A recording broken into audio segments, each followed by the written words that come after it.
Hello friends, నా పేరు సరస్వతి. ఇది చూడండి, ఇది ఒక టేబుల్, ఒక బెంచ్, 2 స్టూల్స్. ప్యాకింగ్ చూసారా ఎంత నీట్గా ఉందో. ఇక్కడ బాబు దగ్గర ఉన్నాను కదండి, మెల్బోర్న్లో. ఇక్కడ వీళ్ళు ఇలా ఇస్తారనమాట. మనకి మనమే ఫిక్స్ చేసుకోవాలి ప్రతిదీ కూడా. చూడండి, అది స్టూల్కి ఉండే కాళ్ళు అనమాట. అలాగే వచ్చింది ఫ్రేము. పైన ప్లేట్ వేరేగా ఉంటుంది, మనం కూర్చోడానికి ఉండే సీట్ అనమాట. అవన్నీ చూడండి, ఒకటి ఎక్కడ ప్లేస్ అన్నది వేస్ట్ చేయకుండా ఎంత కంపాక్ట్గా వాళ్ళు ప్యాక్ చేసి పెట్టారో.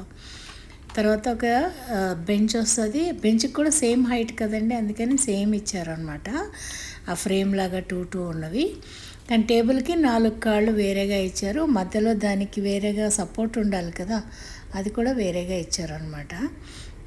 అవన్నీ తీసుకుని ఒక్కొక్కటి విడిగా పెట్టుకొని వాటి స్క్రూస్, నట్లు, బోల్ట్లు అన్నీ ఉంటాయి కదా. అలెన్కి అని ఒకటి ఇచ్చారండి బిగించడానికి వీలుగా. అది కూడా చూపిస్తాను మీకు మధ్యలో ఒకసారి. అది చూడండి, అంటే పాయింటర్ పెడతాను అక్కడ, అప్పుడు మీకు అర్థమవుతుంది అలెన్కి ఎంత చిన్నదో.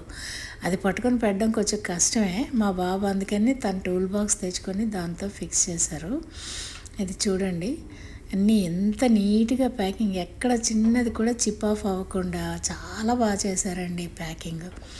ఇది తర్వాత పిక్చర్ కూడా పెడతాను. టేబుల్, ఒక బెంచ్, 2 స్టూల్స్. ఇప్పుడు ఫ్యాషన్ కదండి, ఒకవైపు ఏమో బెంచ్లా వస్తుంది, ఇంకోవైపు ఏమో 2 స్టూల్స్ అనమాట. చిన్న డైనింగ్ టేబుల్. ఇది చిన్న అపార్ట్మెంట్ అండి, మరీ పెద్దదేం కాదు. 2 బెడ్రూము, ఒక హాల్, కిచెన్ ఉన్న అపార్ట్మెంట్ అనమాట బాబుది. దానికి తగ్గట్టుగా ఫర్నిచర్ పెడుతున్నారు అనమాట.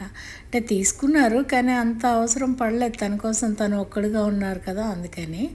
మళ్ళీ మేము వచ్చాము కదా అని చెప్పి మా కోసం ఈ డైనింగ్ టేబుల్, మళ్ళీ ఒక చిన్న షెల్ఫ్ లాంటిది కూడా తీసుకున్నారు. అది తర్వాత షేర్ చేస్తానండి మీకు. అది ఎలా అన్ప్యాక్ చేశారు, అది ఎలా ఫిక్స్ చేశారు అన్నది.